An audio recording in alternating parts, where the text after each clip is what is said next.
Today, I have the beautiful Mavra Grimonprez on the Awaken Feminine podcast, and she's actually joining me from Perth. So we're in the same time zone. Oh my gosh, I can't get my words out today. Welcome to the show, Mavra.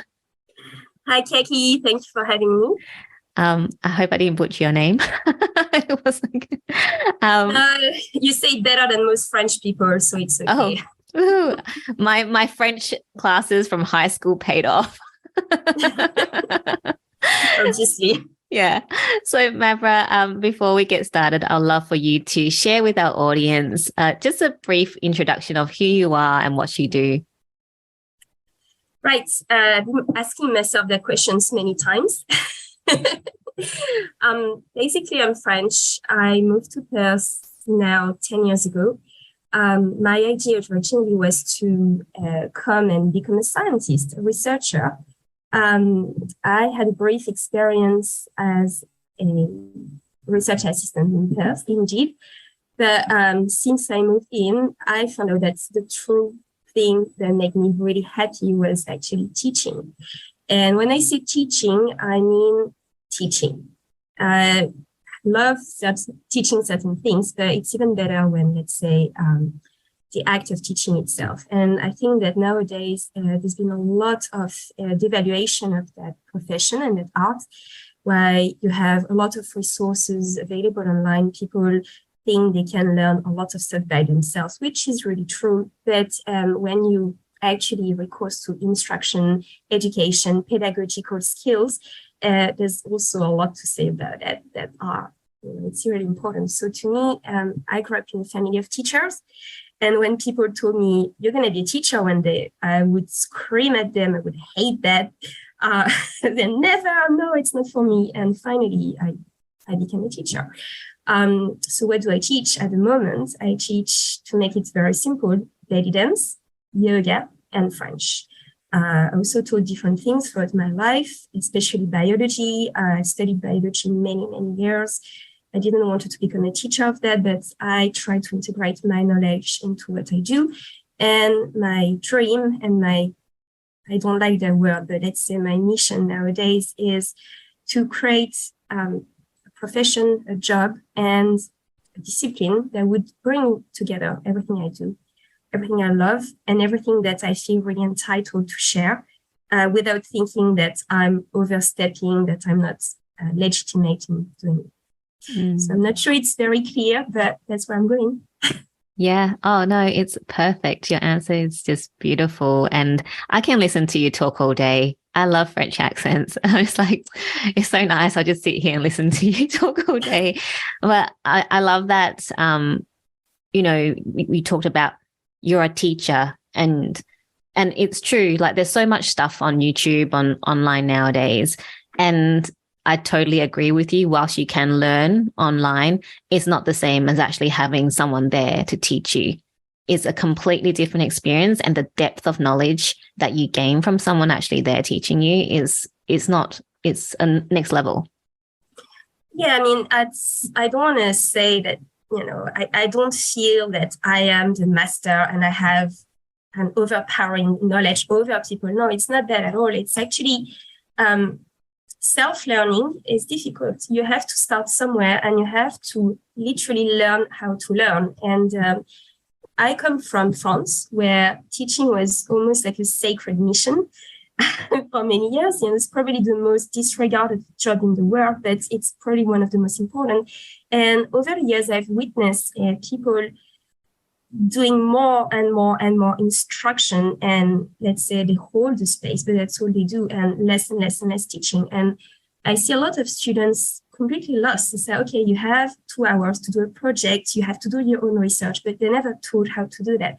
So that's what interests me most. It's to pass on those skills of learning to learn, and of course the experience, the teaching, but most of that, the beauty of teaching.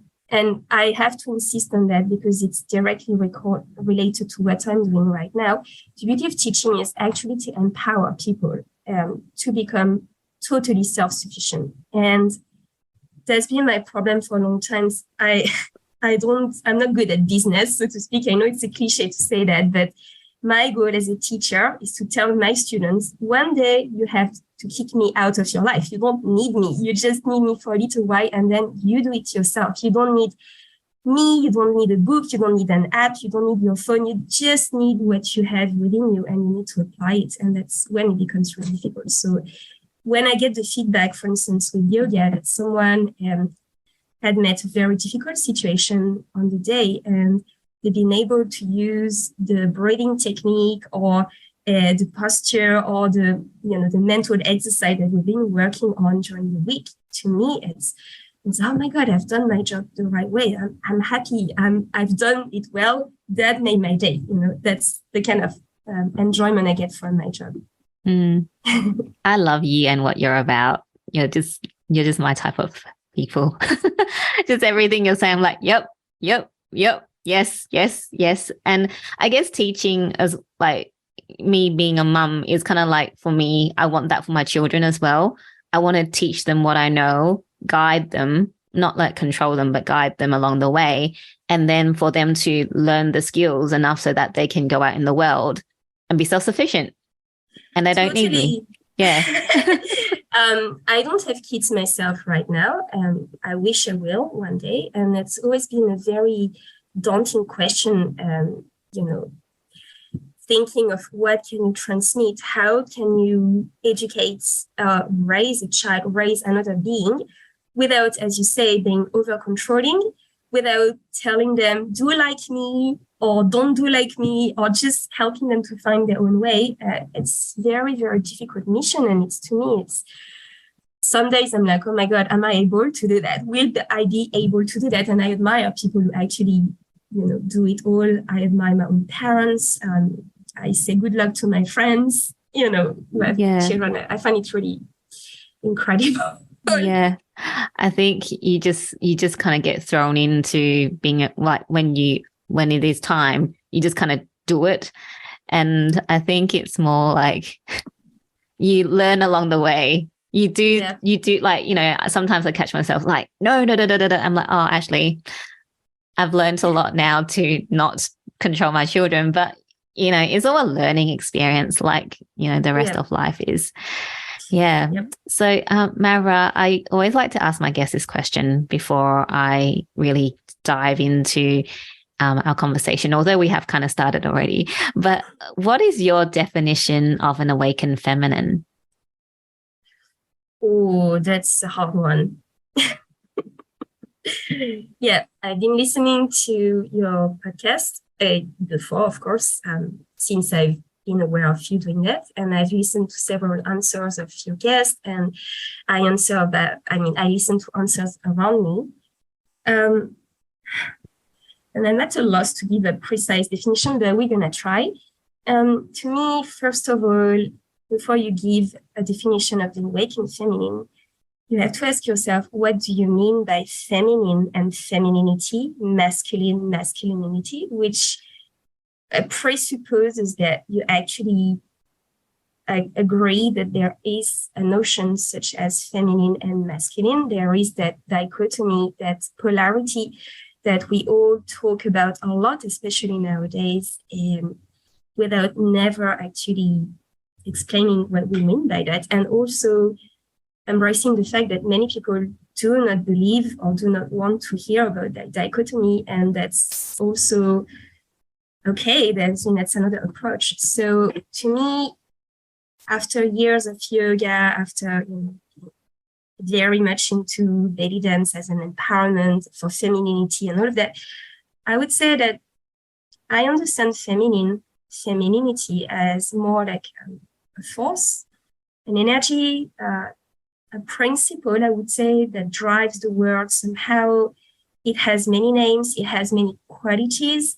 It's within probably every being, I would say, not even every human, but everything that's alive, basically, in the world, in the earth. I see femininity in nature. I see femininity within me, within men, within pretty much everyone around me. I would say that, like masculinity as well, like other forces, like other principles, it can be expressed at different levels within people. We also say that we all have the ability to heal or to understand or to do this or to do that at a certain level. Some people, it's just there. It's not natural. It's just awakened already. Some people, it has to somehow, happen at some point. And usually there are triggers. They are like, it happens somehow because something happens to you, and then that follows, that awaken. And suddenly everybody starts to talk about that, oh my God, femininity. So it seems that there's a lot of intuitive knowledge about that. It's something that you cannot really explain. It's like a spiritual experience. It happens to you and you're like, something happened. And my description matches the description of thousands, millions of people across the years, across the world. So we can relate to that concept and we can put a name on it, and it will be femininity. And if it's awakened and it's that it makes sense to you deep down, it will reflect itself in how you behave, how you are, how you understand the world, how you feel. And when you found that feminine force, I would say you're very much alive, very much aware, very much empathetic to others, very much in tune with yourself, with your inner forces. You know where you stand. To me, that's being a woman. I think for me, femininity is more expressed within me naturally. I know some men who have a very, very strong awakened femininity as well. I would call them feminist without any label. But yeah, I have some very close friends who are like that. And I know some women who have shut down their femininity. Also, they might look very what the societal norm look feminine outside. The femininity, the approach, that soft power, I would say that's a really strong force that I understand is femininity to me, is very repressed or very unexpressed. So that's as far as I can go. And knowing that it's totally my approach, my understanding, also my experience, I had some, I wouldn't say spiritual, but when you do a lot of meditation, when you do a lot of stuff like that I've been doing for over 20 years now, sometimes you have experiences that stuff happens in your mind, you have visions, you have thoughts, etc., that arise, you don't know where from. And I had a few like that throughout my life that told me, oh my God, this is femininity. And so I don't know if you follow me on that, but that's as far as I can go to giving you a precise definition of awakened femininity. Yeah, that's awesome. I love your approach to your definition of the awakened feminine. Like you said, is very personal to each person and the experience. And it changes as we go through life because, you experience different things, and then you kind of go, oh, actually, my definition is changing. And then it's again embodying it, embracing it, and learning how to be that awakened feminine and also the awakened masculine as well in that mix. Totally. Yeah. I'm not exactly sure I'm entitled to give a definition for this one. I haven't really felt that within me. I have in some ways, but I don't feel I can at this stage give talk about masculinity. Yeah, no, I think we're not talking about masculinity anyway, so but just saying. I don't think I can give a definition of that either. I know that from my personal experience, I was very much operating from a very masculine, like wounded masculine energy, but now like kind of bringing that back into harmony and all that kind of stuff. But we won't talk about the awakened masculine. That's another topic when I don't know when. So Mavra, I would love to dive, into your journey, because I want to talk about, because you said you studied biology and now you teach belly dancing, you teach yoga, and you teach French. And you said you also wanted to combine all the things that you have learned to, to serve a greater purpose. I guess I want to kind of for you to take us along the journey of, going from biology, learning about biology, and then going, okay, actually, I'm going to go down this path now and teach yoga, teach belly dancing, and French. Yeah, if you can just unpack that journey for us. Yeah, sure. Absolutely. Right. Where do you start? So I know that nowadays it sounds extremely trendy and a bit of a mixed bag to say that, oh, I've chosen this path, this path. I don't really see like that. First of all, I started practicing yoga when I was 13. Oh. My dad was practicing yoga before me, my mom as well. That's something that brought them together, actually. And I feel very privileged because I grew up in a house where people were practicing yoga every day by themselves, without teachers, with books, and not the yoga that you see in magazines necessarily. I grew up with seeing my parents or my dad especially doing cleansing rituals and being locked in the room, doing his postures and doing his things. And as a child, it was normal. So don't go in there. Your dad is doing his yoga. He needs quiet and stuff. So I was very lucky because my dad was also my school teacher for 4 years in primary school. And sometimes he would just teach us yoga instead of PT. PE, physical, whatever you call it, the sports, basically. So I was exposed to that very, very early. And at a time where in France, especially, when you were saying that people were practicing yoga, you were labeled, oh my God, you belong to a sect, or you're weird, or at that time it was like this. So to me, yoga has always been something natural, something that was there, that was in the background, open the window, let the prana come in. Yeah, love it. So I mean, I don't want to boast, but it was just natural. And if someone had told me one day, oh, you're going to make a living out of teaching yoga, I was like, no, never, not in a million years. I never feel entitled to do it. I never feel I would be good enough, so to speak, knowledgeable enough. So I just started practicing yoga because for me, it was really giving me some structure, some discipline of life, some guidance and some help, some mental calmness. I'm someone who's very stressed, very agitated. As a teenager, especially, it was very hard for me to stay still. Yoga was there. It just happened naturally that it always helped me. It always been there for me. And when I was 13, I decided to do my own practice every day, a bit stupidly and, systematically. Like, okay, you do your 30 minutes and you do it every day. And if you miss it, literally you miss your day. So it took me a long time to actually, understand at a deeper level that just doing postures and breathing techniques was not enough. That it was something that was much more about kindness to the self and also understanding. And something I say a lot to my students, and I understood much, much later, is that when you talk about an advanced yoga practice, it's basically when you stop crying on yourself or feeling miserable because there's an advanced posture that someone can achieve and you cannot. It's when you accept where you are. It's when you accept that your body feels like this, your mind feels like that you have this incapacity, that even that you still stressed out after, years of training, that you still able to melt down in a stressful situation and cry. And all of that, to me, it's yoga. And I started to apply it to my life, to every area of my life. As you said, as I went, I not even decided it. I just struggled a lot to do it for many years. But I know somehow I did it. For instance, I studied music and I studied biology at a very advanced level at times where it was in an extremely competitive and stressful context. And somehow I know that every time I had to play my cello on the stage and I was really, really scared,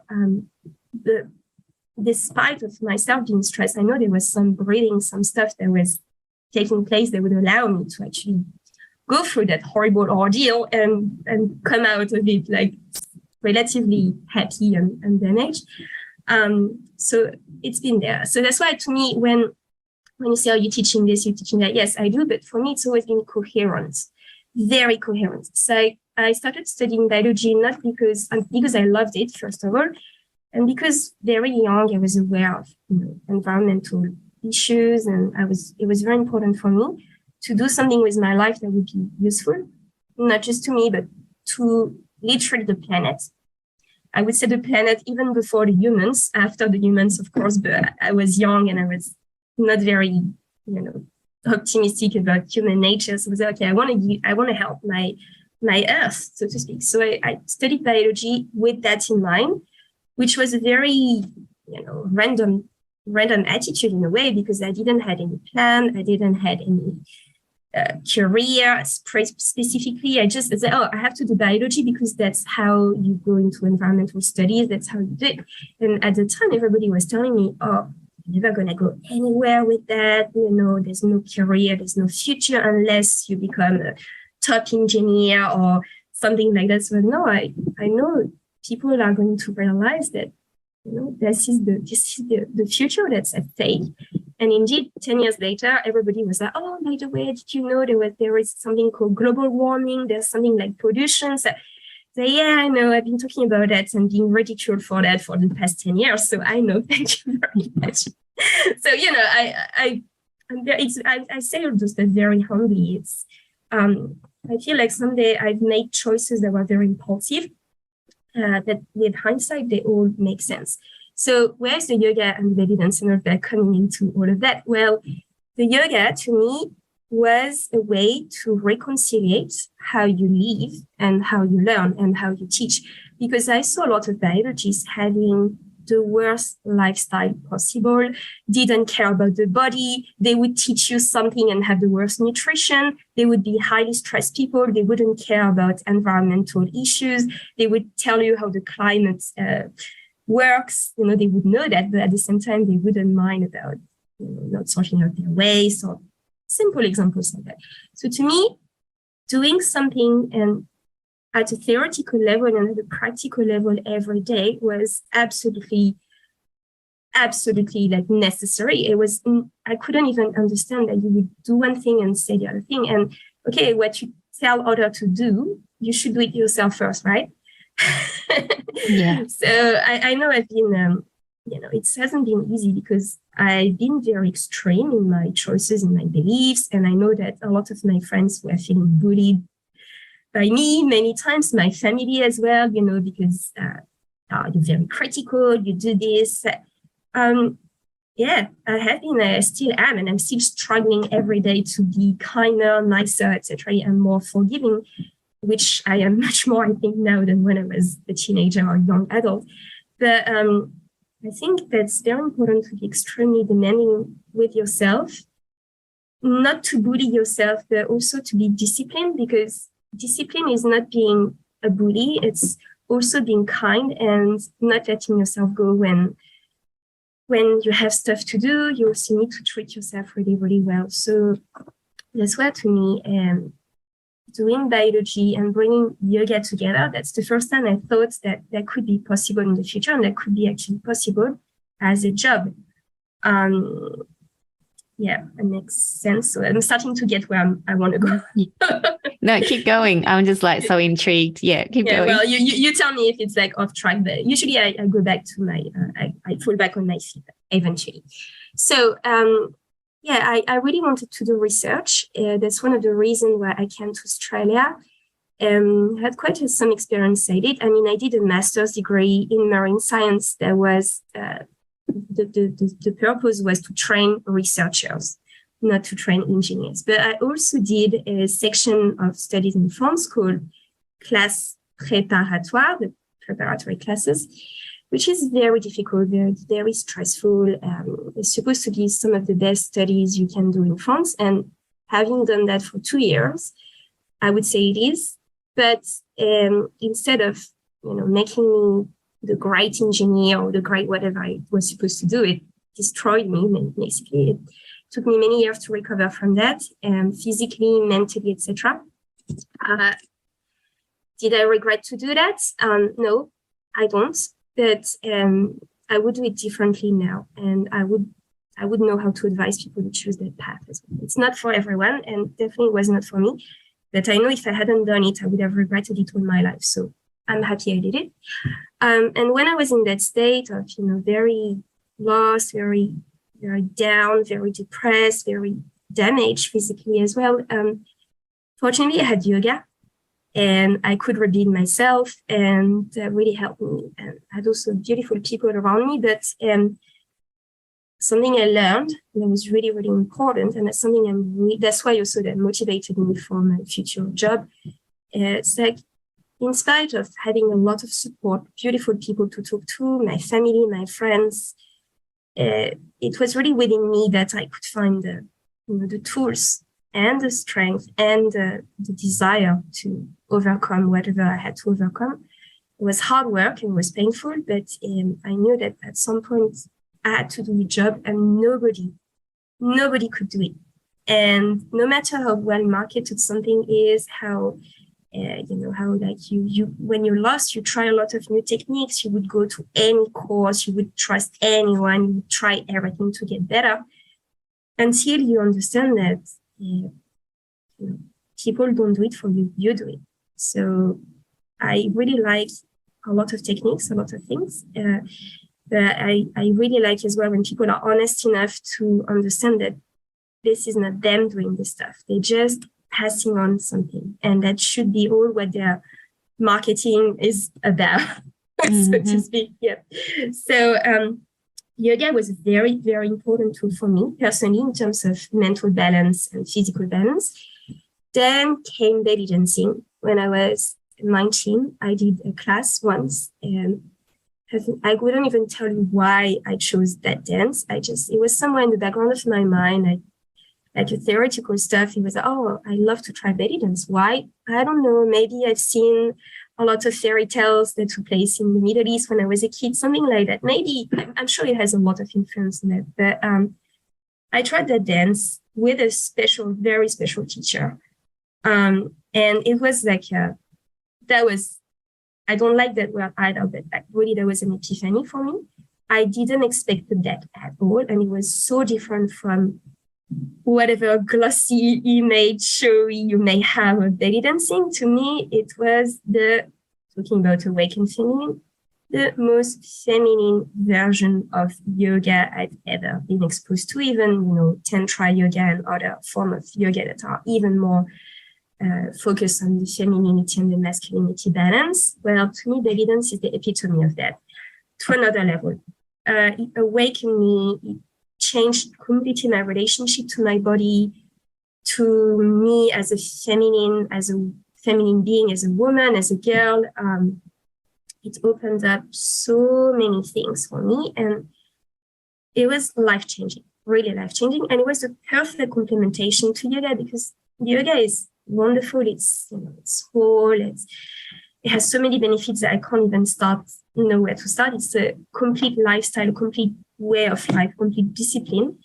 But sometimes it's also very, it can be very strenuous, very rigid, and there's a little bit of fun that is missing from it. I mean, at least the way I practice, it's the way I do it, and the classes I like, the way I like it. There's something extremely, it's playful, etc., but it's also very serious. And with belly dancing, what I love is like, there's no structure. There's like someone who is very disciplined like me, needs a lot of organization and stuff. Suddenly you just cut that all and you just dance, and it's you and your body, and you just play with yourself. You explore, you discover, you cut so much self-consciousness. You really dive into it and you go for it. And it was so unexpected, very difficult. Very, very difficult. That's why I understand so well women, or even men, especially men. And I've always tried to open my classes to men and to whoever want to come, because to me, belly dance is not so much gender. It's really, when you dance, you're a dancer. You're not necessarily anything else. It's actually one way to get rid of all your identities, which, now society is so big on, oh, I'm this and this and that. I have so many identities. No, it's like, you dance, that's it. And you explore what you can do as a dancer. So I understand that it's daunting, because you feel awkward at first. You feel that you don't know what you're doing. You explore muscles that never been working. It's very powerful in terms of emotional release. So you start crying. You don't even know why. And as I started teaching, I really had that as well. I saw students melting down in front of me. You go in for a fun class with your girlfriends, and I'm going to have like a time of my life. And suddenly you're on the floor crying, feeling miserable. You have people who relieve traumatic experiences. You have to know that belly dance is used a lot for, teenage pregnancy, eating disorders, hysterectomies, like traumatic experiences, abortions, miscarriage, everything that has been womanly, so to speak, that is related to the feminine body, the female body, and that's been not right body image of that. That's a very, very powerful tool. So that's how I like to bring it to people. And over the years, I hope I've become more and more gentle as a teacher because when you're young and when you're enthusiastic, you have to do like me, and say, okay, no, it doesn't work like that. And actually, my first student was my mom, who knelt down as well on our first class. And I was so horrified by her reaction. I was, oh my God, Mom, what have I done? Tell me, I'm so sorry. I feel terrible. What have I done to you? That changes my entire way of teaching. And actually, it was beautiful to see my mom coming from that I hate belly dance perspective. I don't like it. It's not for me. To someone who actually performed on stage in a belly dance show many times and absolutely loved it and comes to all my classes when she's in Australia. And has been the first person to hire me as well as a professional dance teacher. So that was a beautiful reward. That's so cool. Yeah. Keep going. I was like, wow, your mom.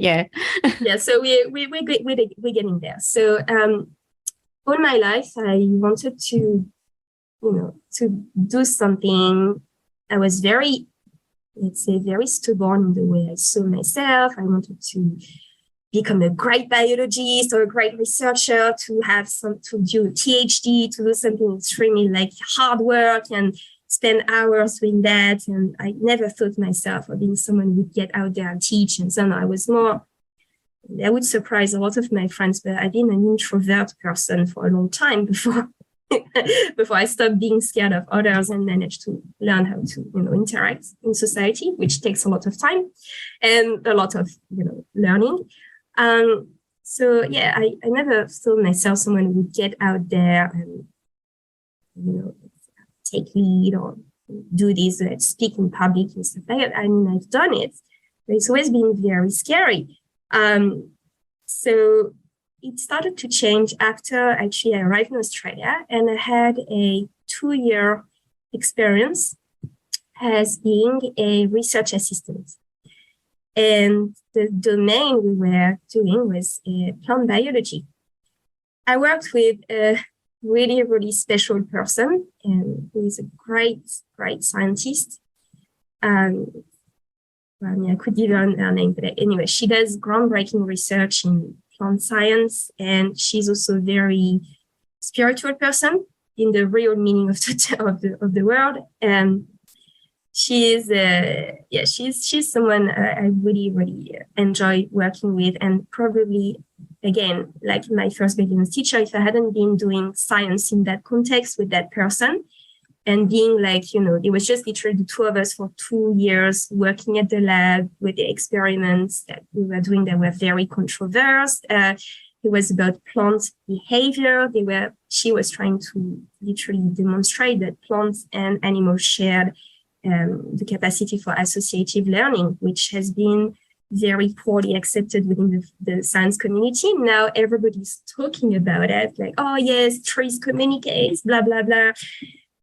Which is not exactly what the research said. But anyway, that's a different matter. So, I mean, she was one of the people who, started that conversation, and at a level of such scientific rigor and thoroughness, and at the same time, at such a personal cost, because, it was really hard for her to be listened to be taken seriously. And at the same time, she's a very emotional person who is very sensitive to things. And it was not always easy at all to work with her. Definitely not, I would say.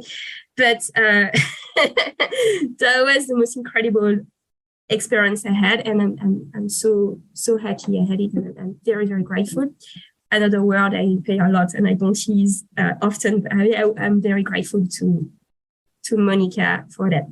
So after that I was almost about to start a PhD, but I kind of sabotages myself a bit. Anyway, lots of stuff happened, but literally at that stage, it was again, I guess, remembering from prepa and all of that. So no, I'm not ready. I'm not going to go into that path. It's too much.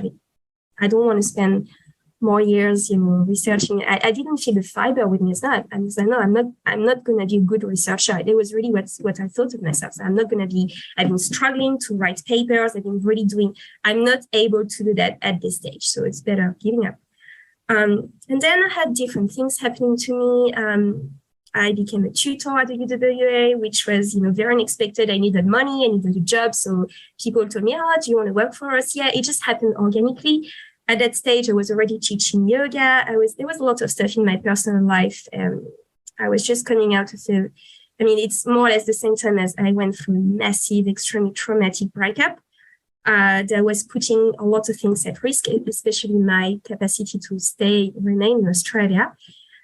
So it was, let's say, another crisis in my life where everything was kind of insecure. I didn't know where I was going. And then again, I found that stuff within me that, okay, nobody can help me, and at the same time, everybody can help me. So I pull on my tools, and somehow I managed to get out of that dark place I was in. My family helped me so much in that, etc., etc. And then I would say, I have to pay him a tribute. My ex-partner suggested that I should start my own business, and because he was doing that for himself, and he was like, "Oh, do you want some help to promote your belly dance classes?" I was just starting to teach again, and that simple, "Oh, do you want some help to promote your dance classes?" became, "Why don't we start your own company? And why don't you do that yourself?" And I was absolutely terrified by the idea. It was like, "Oh, no way, ever. And that's not about this. I never in a million years I'm going to do that, because I'm French. And in France, the self-made man, self-made woman, business person who's like taking things off the ground and, I made myself after a rough path." So we don't believe in that. We tend to say, "Oh, that's bullshit. Sorry, but that's, we don't want to hear about that. That's the American, so to speak, profile, the US profile." Sorry for my South American friends. They don't like when I say American. I apologize. So anyway, it just, I'm going to make it short, because there was another crazy experience I had in trying to do that thing, I'd say very, very complicated things. But anyway, for at least 2 years, it took me a lot of crises, a lot of anger, a lot of fogginess, a lot of work, a lot of, lots of stuff happened again where I had no idea where I was going. I absolutely had no idea where that thing was. And my ex-partner, to quote him again, he's someone who is a magnificent coach. There's also a magnificent bully. And he knows what I think, so he won't get offended if I say that on a podcast. So he's very good at coaching people, but he was breathing down my neck all the time. "You have to do this, you have to do this, you have to do that, we have to do that by then. Now, it doesn't matter if we go to bed at 2 a.m., we have to do it. It has to be done by tomorrow." And the whole thing I was like, "Please, I'm choking, I can't breathe. It's just, stop. This is not me. This is not my thing. This is your thing. This is you seeing me the potential." So I still don't know what I want to do with that. I know that I want something that reunites yoga, belly dance, hopefully some research to back it up. And that's where my background as a biologist comes in. It's like, I cannot teach without acknowledging that I've been through years and years of studies. I'm not someone who is, reading something in a magazine and say, "Oh, that's great. That's the secret of life." Or I'm not someone who is talking about quantum physics and young psychology every 3 sentences, as now it's very much very trendy to do that. I think you know what I'm talking about. Yeah. But basically, I've seen too many people starting businesses of a kind of semi-dubious scientific background, because now if you want some credibility, you have to back it up with some science. And the science has been downgraded because of that. It's everybody can publish a paper and say, oh, look, my what I'm claiming is backed up with some results, right? I'm not a researcher, but the insight I had of it, I see how difficult, how incredibly difficult and limited it is. When you find a result, you have to remember that there is so much. It's like, okay, this is valid in that context, in that that particular that this is, we did that experimental protocol, but this is all the problems we had. So our result is valid within that frame, within that scope. This is where we don't know except. So when you see that people start doing something in research, the media take it and say, oh, this is the new way future is going. It makes me angry because this is a disservice to everyone. So I didn't want to do that at all. But I just wanted to, my project was to, bring all those things together. So yeah, you have a lifestyle, but you also have some knowledge that you need to be aware of. You have some people who do a lot of work in many disciplines that brings evidence to what you're saying. And instead of science versus yoga or science versus intuition or that, why don't we all work together? Why don't we all work together? So I really love the concept of transdisciplinary, interdisciplinary, bringing people from different backgrounds to talk together, to work together, to find a common vocabulary. And that's actually one of the masters I did was all about that. We were studying law, science, biology, earth science, and geography. So just managing to make those people understand each other actually took us one semester. Yeah. and it was not that successful, right? So I knew I was going there, but because, we, according to my coach, we had to do things fast. And at the same time, we were struggling with our relationship. So everything was mixed up together. I was very, very electric. It was very painful again. And I almost burned out of that. I had, after that, I had like a lot of personal, it was very damaging. And at the same time, it was very helpful. And it was nobody's fault. I mean, I'm not blaming. I'm just saying that it was not a good timing. There were a lot of other factors to be taken into account. So I literally got out of the relationship. I got out of the business somehow. I was not sure. And since then, lots of years have been passing.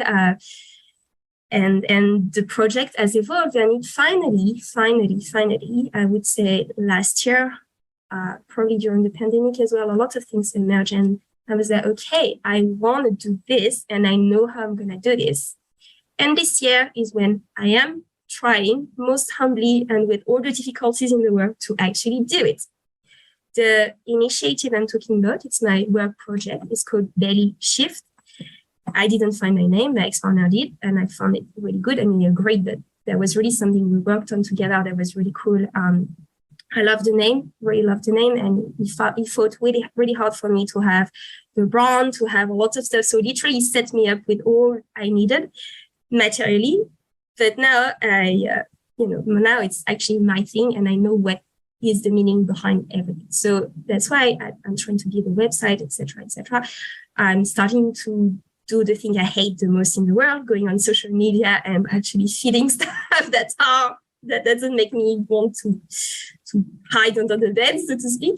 So Bellyshift is, first of all, it was like the idea was to bring together into a format, a class, a way of teaching that would be fluidly mixing up belly dance, yoga, Pilates, core work, everything that has to do with the human abdomen, the human belly, the guts, all of that. Then to bring in some science to say, hey, by the way, did you know that the guts are very important for you? Then some education that people should know where to find the right knowledge for if they wanted to learn more about the things. And also because, bellies, it's a problem in the world. Like when you talk about bellies, what does it mean? Well, you can say it's the abdomen, but it's also the pelvis, the pelvic bowl. So think about starvation, hunger, diet, think about guts and all the guts issue, the health issues that it causes to people, like irritable bowel syndrome and stuff like that. Think of pregnancy, giving birth, a healthy pregnancy, problematic pregnancy. Think of miscarriages, think of abortion, think of sexuality, think of sexual violence, think of femininity, think of healthy relationship, think of oh my God, it's so big. Yeah, the guts instinct, whatever we talk about instinct, but there's a huge, whether demonstrated scientifically or not, the instinct is traditionally associated with the guts, with the belly, with that instinctive knowledge that we have. So now I know a lot of research has been done about the brain and the heart and the nervous system we have within our guts. A lot of evidence suggests that they might be related, that we might want to speak about a 3-part brain rather than just 1 or 2, and they work a lot more together than we think.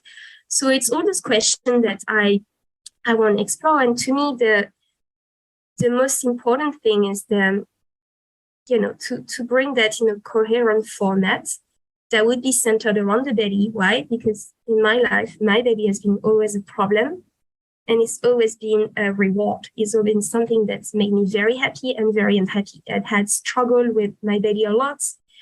I went through a lot of traumatic experiences with my own belly. And I've healed by making peace and learning how to love my belly more than any part of my body, more than any other part of myself. So to me, personally, it makes a lot of sense. And that idea of shifting is that, okay, you start there, and then a lot of stuff are going to shift in your life. So that's the major idea. Now, how can I make people want to, explore that? And how can I make people want to, I'm sure this might make sense to a lot of people as well. But instead of hammering them on the head with marketing tools and say, hey, you have to do my method because, this is working and you're not right if you don't do that. So no, you're on the way. Those things make sense to you and you're a bit lost. You're looking for something that will help you. You are looking to just talk about, whatever is happening to you. Well, here we have a platform where we open a conversation. We have wellness practice because it's important to look after your belly physically. We have an educational side, which is also more theoretical. It's important. And so it teaches you how to learn. Let's see, so you can do the stuff by yourself because you don't have to be a wellness person necessarily. I'm interested to work with scientists and to do some very interesting thing that we talk about now that's called participatory science, where it gives the opportunity to people who've never ever studied, never been in that branch, never done much science at school or never been into that, to actually collaborate firsthand with scientists to see firsthand what it's like to be a researcher, what it's like, what we mean by science. And I think especially after the pandemic and all the stuff that's been happening, it's very important to rehabilitate science, to give science its nobility again, its beautiful, open, not at all self-righteous, not at all, authoritarian version of itself. It's a very beautiful endeavor. So I'm very interested in that. And I'm actually lucky enough to be in touch with a few beautiful people who are willing to do that as well. And we're having a project that would investigate movement in humans, in plants, in animals. It goes through dancing, it goes through yoga. So it's something that I'm really trying to have happening this year. And the last component, which is to me the most important one, is there's so much critiques around wellness, spiritual journey. It feels like it's a hedonistic, selfish thing that many people do. Oh, I'm doing my yoga retreat. Oh, I'm doing my, don't go into my room because I'm meditating right now. Don't walk on my zafu. Don't walk on my mat. Get out of me. I don't like your energy. I have been confronted to that in my personal life through especially one partner who showed me the double aspect of genuine and like genuine yoga and horrible at home, great outside, etc. So I definitely don't want to be like that. And so to me, it's very important to give back. And something that I call support, I don't want to call it philanthropy because I don't feel entitled to do that, but literally giving back to people. So trying to help through fundraising, through awareness raising, through working with the people who are out there already doing a beautiful job to help bellies, whether it's people dealing with sexual violence, with food nutrition, because to me, when you're literally having a horrible diet, it's as concerning as when you're starving. So it's trying to find a balance.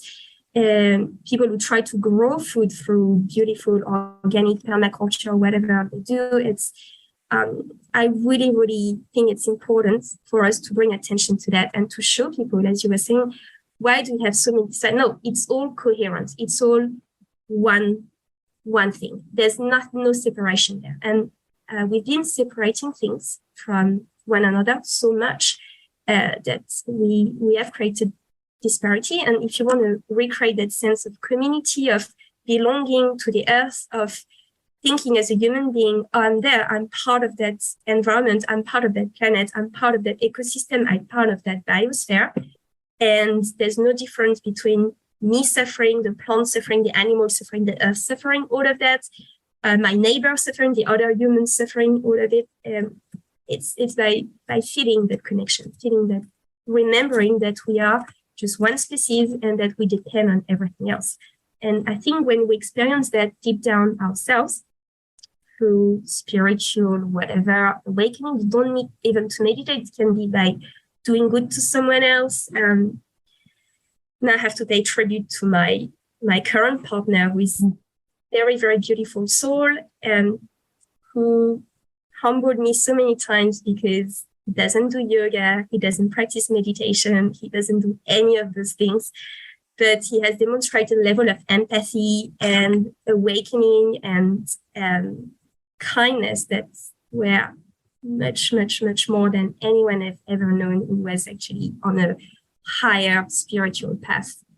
So I think that once we understand and we feel within our own bones that connection, and it can happen however, then we don't harm people anymore. Then we don't harm the earth anymore. But we have to feel it first.